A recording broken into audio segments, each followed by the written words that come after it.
کاکشروان سوپاس و ئەکرێ پێمان بڵێ ئەنجامە بەرەکان تا ئێستا ڕێفراندۆمی هەرێمی کوردستانی دوێنێ چین؟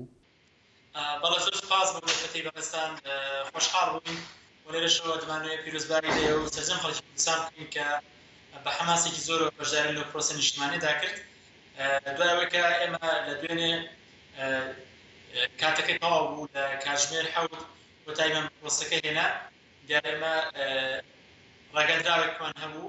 ڕاگەندراوەکە کە ژمارەی ئەو پەرزانەی کە بەشداریان کرد لە سەرتاسەری هێنی هەرێمی کوردستان لە کوردستان لەگەڵ ناوچە کوردستانەکانی دەرەوەرێم و هەروەها ڕێژەی ئەو کەسانەی کە مافی دەنگدانیان هەبوو و هەروەها ڕێژەی سەڵی ئەو کەسانوان خستە ڕوو حەزەکەم لێرەوە بۆ بەڕێزان جارێکە بخوێنەوە.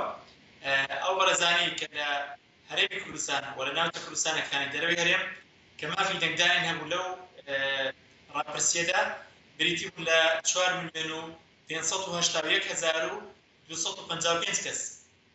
لەو ڕێژەوە 3,505,925 کەس ئەوانە بەشداریان کرد لە پرۆسەی ڕاپرسی لە هەرێمی کوردستان، کەواتە ڕێژەی 172.16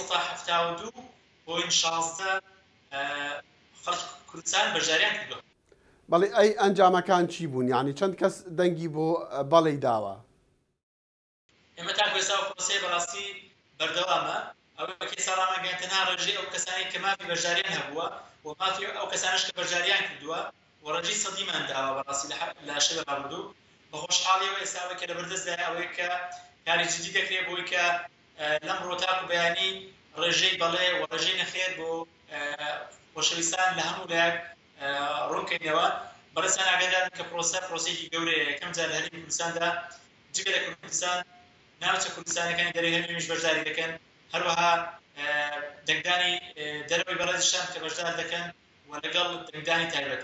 من حەزەکەم لێرە ئەوەش بڵێم ڕێژەی بەشداری بوانی کوردانی تاراوگە بەڕاستی جێگەی خۆشحاڵێکی زۆر زۆری ئێمە و سەرجەم خەڵکی کوردستان بوو و لێرەوە پیرۆزبایی لە ئێوە هەموو خەڵکی کوردستان دەکەین. بەڕاستی شتێکتان پێشکەش کرد کە جێگەی شانازی بۆ هەموو لایەکمان سەروی پێشبوونیەکانی ئێمە بوو. بەڕاستی ئێمە تەوقعمان دەکرد چەند هەزار کەسێک بەشداری بکە، بەڵام بە خۆشحاڵیەوە ئەوەی کە لای من هەیە نزیکەی 100,000 کەس کە ڕێژەی یەکجار بەرزە لە هەرێمی کوردستان بۆ یەکەم جار دەتوانن ڕێی ئەلکترۆنی بەشداریدا دەنگدانی هەرێمی کوردستاندا بکەن. کاکشروان کەواتە تا ئێستا ڕێژەی ئەوانەی کە گوتویانە بەڵێ بۆ سربەخۆی کوردستان نازانین چەندە؟ حتا بە شێوەیەکی نافەرمیش؟ نەخێر، چکە بەڕێستان ئاگادارەوەی کەمانە دەگەنی فەرمی بەڕاستی لە دەستگاکانی تر لەوانەیە شتی نافەرمی بڵاو کرابێتەوە، بەڵام ئەوەی کە من دەڵێن تعبیری لە ئەنجومەنی کۆمیساران و ئەوەی کە ئێمە دەڵێن نەتائیجی ڕسمی و ئێمە ملزەمین بەو نەتائیجە لە داهاتوودا. بۆیە دەمانێت بەڕاستی ورتر کاری لەسەر بکرێ و ئومێد دەکەین کە وەکو باسمان کردو لە 24 کاتژمێر دوای نەتائیجەکان ئێمە هەوڵ دەدەین بەڕاستی کاری خۆمان ئەوەیە کە هەوڵ دەین کە ڕای بگەینین، بەڵام بەپێی یاسای ئێمە دەبێت لە 72 کاتژمێر پێویستە لەو ماوەیەدا ڕابگەیەندرێن. طموحی ئێمە ئەوەی بەڕاستی کە لە ماوەیەکی زۆر کەمدا چکە ئێمە ئاگادارین کە بەڕێستان و سەرجەم ڕاگەیاندنە جیهانیەکان و ناوخۆیەکان و حیزبەکان لە هەرێمی کوردستان و هەموو خەڵکی کوردستان دنیا چاوی لەسەر ئەو ڕاپرسیە دەیە بڵێ بزانێ بەڵێ چەند بووە نەخێر چەند بووە. باشە پێشێلکاریەکان ڕاگەیەنران یان نا و ڕێژەیان چەند بوو تا چەندێک؟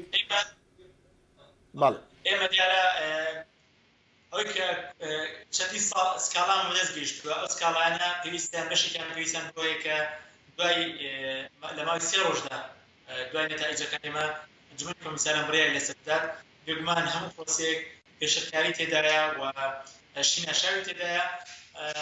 ئێمە لەگەڵ ئەوەدایان بەڕاستی لە هەر شوێنێک پێشەرکاری هەبوو بێداوامان کردووە کە بەداتا پێشکەشمان بکەن بۆی کە ئێمە بەڕاستی چاپۆشی لە هیچ پێشەرکارێک ناکەین، چکە نامانەوێت سومعی هەرێمی کوردستان ئەو پرۆسەیە کە تا ئێستا بە جوانی ڕۆیشتووە لەسەر چەند شوێنێک کە پێشەرکاری تێدا کراوە بەڕاستی پێوێتە ژێر پرسیارەوە. بەلامانەوە گرنگە چکە ئێمە نزیکەی 2000 چاودێری نێودەوڵەتی بەشدار بووە لە پرۆسەدا و بە خۆشحاڵیەوە بەشێکیان لە راپۆرتەکانیان ئاماژەیان بۆیە کردووە کە کۆمیسیۆنی کوردستان بەو ئەزموونێکی هەیەی شەکی جوانی پێشکەش کردووە. ئێمە نامانێت بەڕاستی لەسەر چەند شوێنێک ئەو پرۆسەیە بکەین ژێر پرسیارەوە. باشە کاکشروان، پرسیاری کوتایم ئەوەیە، یعنی ئەم ئامارانە ئەوە ڕێژەی بەشدار بوون لە ڕێفراندۆمەکەدا ئەگەر بەپێی هەرێمەکان ناوچەکان سیرکەینن چیمان پێ دەڵێ؟